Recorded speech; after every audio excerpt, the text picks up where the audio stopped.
ಪ್ರಜಾಪ್ರತಿನಿಧಿಗಳೇ, ಪ್ರಜಾಕೀರ್ತಿಗೆ ಸ್ವಾಗತ ಸುಸ್ವಾಗತ. Sensational crime.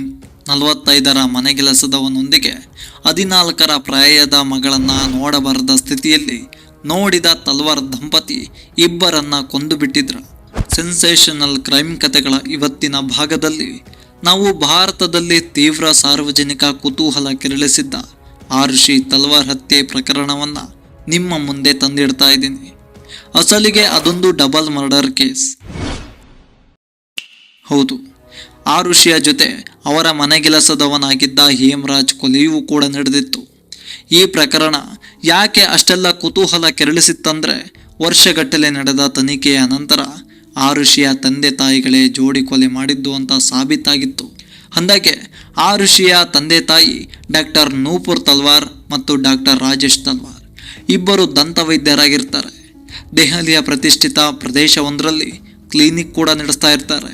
Practice ಜೋರಾಗಿರುತ್ತೆ, ಸಂಪಾದನೆ ಕೂಡ ತುಂಬಾನೇ ಬರ್ತಾ ಇರುತ್ತೆ. 2008ರಲ್ಲಿ ಆರುಷಿಯ ಕೊಲೆ ನಡೆದಾಗ ಅವಳಿಗೆ ಕೇವಲ 14 ವರ್ಷ. ನೋಯ್ಡಾದ ಡೆಲ್ಲಿ ಪಬ್ಲಿಕ್ ಸ್ಕೂಲಲ್ಲಿ 8ನೇ ತರಗತಿಯನ್ನು ಓದ್ತಾ ಇರ್ತಾಳೆ. ಅದು ಮೇ 16, 2008. ಆರುಷಿ ತಲ್ವಾರಳ ರಕ್ತ ಸಿಕ್ತ ದೇಹ ನೋಯ್ಡಾದ ಅವಳ ಕುಟುಂಬ ವಾಸವಾಗಿದ್ದ ಫ್ಲಾಟ್ ಒಂದರ ಬಾತ್ರೂಮಲ್ಲಿ ಸಿಗುತ್ತೆ. 14ರ ಬಾಲೆಯ ಗಂಟಲು ಸೀಳಿ ಕೊಲೆ ಮಾಡಲಾಗಿರುತ್ತೆ. ಅವಳ ಕೊಲೆಯ ಪ್ರಮುಖ ಶಂಕಿತ ಅವರ ಮನೆಯಲ್ಲಿ ಕೆಲಸಕ್ಕಿದ್ದ ಮತ್ತದೇ ಮನೆಯಲ್ಲಿ ವಾಸ ಮಾಡ್ತಿದ್ದ 45 ವರ್ಷದ ವಯಸ್ಸಿನ ಹೇಮರಾಜ್ ಆಗಿದ್ದ. ಆದರೆ ಮರುದಿನ ಅವನ ಮೃತದೇಹ ತಲ್ವಾರ್ಗಳ ಮನೆ ಟೆರೆಸ್ ಮೇಲೆ ಸಿಗುತ್ತೆ. ಬಾಗಿಲು ಒಳಗಿನಿಂದ ಲಾಕ್ ಆಗಿದ್ರು ಹೇಮರಾಜ್ ಕೊಲೆ ಹೇಗೆ ನಡೀತು ಅಂತ ಪೊಲೀಸರು ತುಂಬಾನೇ ತಲೆ ಕೆಡಿಸ್ಕೊಂಡಿರ್ತಾರೆ. 6 ದಿನಗಳ ತನಿಖೆ ನಡೆದ ಬಳಿಕ ಪೊಲೀಸರು ಆರುಷಿಯ ಮರ್ಯಾದಾ ಹತ್ಯೆ ನಡೆದಿದೆ ಎಂಬ ನಿರ್ಣಯಕ್ಕೆ ಬರ್ತಾರೆ. ತನ್ನ ಮಗಳನ್ನ ಮನೆ ಕೆಲಸದವನೊಂದಿಗೆ ನೋಡಲಾಗದ ಸ್ಥಿತಿಯಲ್ಲಿ ನೋಡಿಬಿಟ್ಟ ಅವಳ ತಂದೆ ರಾಜೇಶ್ ತಲ್ವಾರ್ ಇಬ್ಬರನ್ನ ಕೊಂದು ಬಿಟ್ಟ ಅಂತ ಪೊಲೀಸರು ಹೇಳ್ತಾರೆ. ಪೊಲೀಸರು ಮೇ 23ರಂದು ರಾಜೇಶ್ ತಲ್ವಾರ್ನನ್ನ ಜೋಡಿ ಕೊಲೆ ಆರೋಪದಲ್ಲಿ ಬಂಧಿಸುತ್ತೆ.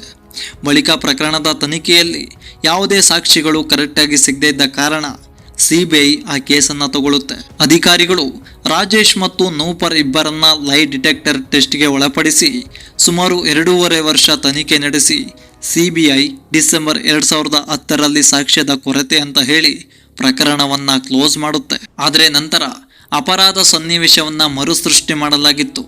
ಕ್ರೈಮ್ ನಡೆದ ಸ್ಥಳದಲ್ಲಿ ಬೇರೆ ಯಾರದ್ದೇ ಪ್ರವೇಶ ಶಕ್ಯವಿರದ ಕಾರಣ ಫೆಬ್ರವರಿ 2011ರಲ್ಲಿ ಸಿಬಿಐ ಸಲ್ಲಿಸಿದ ಚಾರ್ಜ್ ಶೀಟ್ನಲ್ಲಿ ತಲ್ವಾರ್ ದಂಪತಿಗಳ ಹೆಸರನ್ನು ಉಲ್ಲೇಖಿಸಲಾಗಿತ್ತು. ಸಿಬಿಐ ಕೋರ್ಟ್ನಲ್ಲಿ ವಾದ ವಿವಾದ ನಡೆದ ನಂತರ ಅಂತಿಮವಾಗಿ ನವೆಂಬರ್ 25, 2013ರಲ್ಲಿ ತಲ್ವಾರ್ ದಂಪತಿಗೆ ಜೋಡಿ ಕೊಲೆ ಮತ್ತು ಸಾಕ್ಷ್ಯ ನಾಶ ಮಾಡಿದ ಅಪರಾಧದಲ್ಲಿ ದೋಷಿಗಳೆಂದು ಘೋಷಿಸಿತ್ತು. ಒಂದು ದಿನ ತರುವಾಯ ಸಿಬಿಐ ಕೋರ್ಟ್ ರಾಜೇಶ್ ಮತ್ತು ನೂಪರ್ ತಲ್ವಾರ್ಗೆ ಜೀವಾವಧಿ ಶಿಕ್ಷೆ ವಿಧಿಸಿತ್ತು. ತೀರ್ಪಿನ ವಿರುದ್ಧ ತಲ್ವಾರ್ ದಂಪತಿ ಅಲಹಾಬಾದ್ ಹೈಕೋರ್ಟ್ನಲ್ಲಿ ಮೇಲ್ಮನವಿ ಸಲ್ಲಿಸಿದ್ರು.